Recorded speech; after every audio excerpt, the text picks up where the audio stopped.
Have you ever felt like your problem isn't that you can't stick with things, but that you have too many things you want to stick with? You look out at your life, you see a dozen different paths, and they all feel like a part of you. If that sounds familiar, well, this explainer is for you.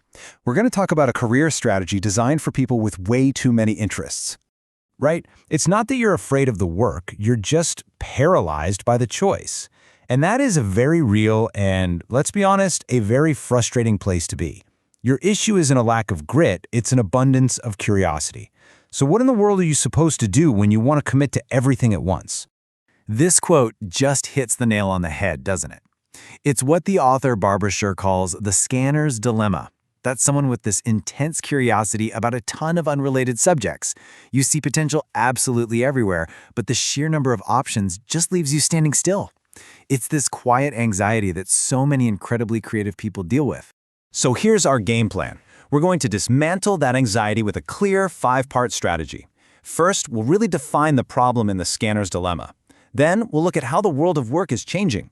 After that, I'll introduce you to a new career model, the M-shaped professional, show you how to build it, and finally, reveal your secret polymath superpower.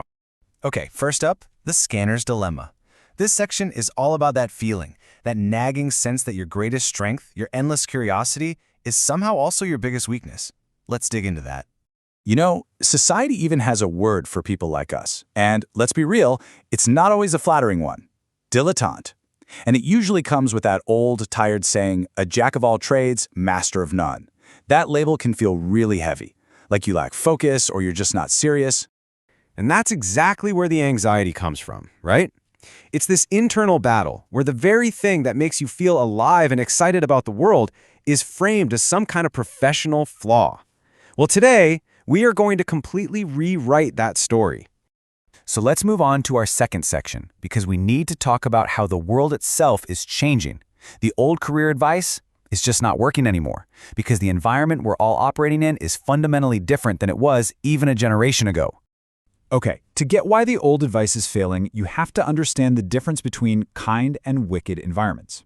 For a long time, most careers were like chess or golf. They were kind environments. The rules were fixed, and deep specialization was the way to win. But today, we live in a wicked world. It's more like firefighting. The rules are constantly changing, and adaptation is the name of the game. Now, let's be super clear here. The problem isn't specialists. We absolutely still need people with deep, focused knowledge. They are invaluable. The problem is when that specialist path is treated as the only valid path to success, because that makes anyone who doesn't fit that mold feel like they're doing something wrong. And this brings us to a whole new way of thinking. If you want to build a career that actually fits your brain, you have to stop thinking in job titles and start thinking in, well, in shapes. It's time to discover the geometry of your career. First, you've got the I-shaped person. This is that traditional specialist we just talked about. They are a mile deep and an inch wide. Think of a brain surgeon or a highly specialized engineer. They have one deep, powerful pillar of knowledge. The opposite of that is the dash-shaped person. And honestly, this is the trap that so many curious people fall into. You're a mile wide, but you're only an inch deep.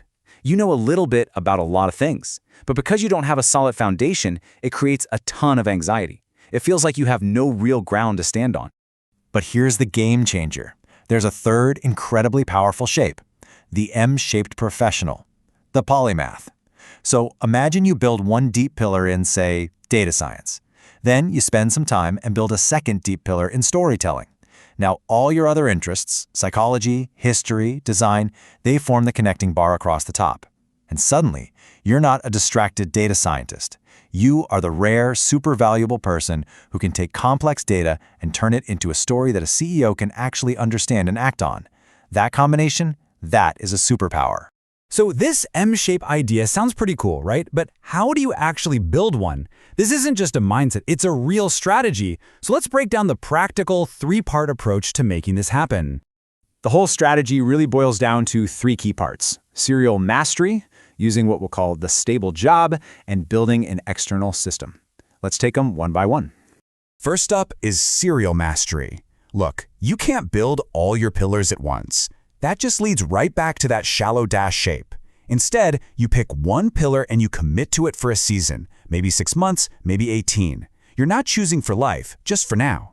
You build that leg until it's strong, and then you make a conscious, strategic choice to start building the next one. Second is the stable job. This is a huge mental shift. The purpose of your day job isn't just about the paycheck.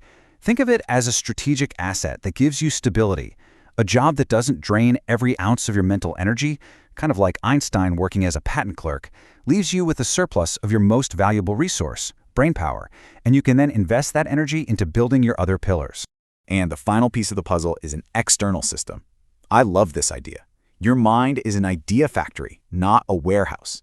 If you try to hold on to every single fascinating idea or fleeting obsession, you're just going to get overwhelmed. You need a place to capture everything. An app like Notion or Obsidian is perfect for this. It frees up your mind, and get this, it lets you connect dots years later that you never would have seen otherwise. And all of this brings us to the final, and honestly, the most exciting part. Because when you start to build this M-shaped life, you unlock a superpower. It's the ability to see connections that specialists who are locked into their single pillar will almost always miss. This superpower actually has a name. It's called far transfer. It's the ability to see the underlying pattern or structure in one area and apply it to a totally different one. It's like being able to see the music, not just the individual notes. This is the ultimate payoff for all of your diverse interests. You're not just collecting random hobbies. You're building a library of mental models you can use anywhere. So what does this actually look like in the real world? Well, it might be someone using their knowledge of how a tree's root system works to design a way more efficient company database. Or maybe it's a musician who uses what they know about musical harmony to write cleaner, more elegant software code. It's all about seeing the deep structure of things. So let's just bring this all home because this is so important. It is time to change the story you tell yourself. You are not a dabbler who lacks focus. You are a potential polymath. Your brain isn't flawed. It's perfectly designed to be a bridge, connecting different worlds of knowledge and creating brand new insights right there at the intersections. Now look, this path won't always feel easy or straightforward, but having this map, this new way of looking at your mind, can bring a real sense of calm and quiet confidence. The single most important thing to take away from this is you were never meant to pick just one thing. You were built to be the person who can see how everything connects. And in our crazy, wicked world, that's not a liability. It's one of the most valuable skills you could possibly have.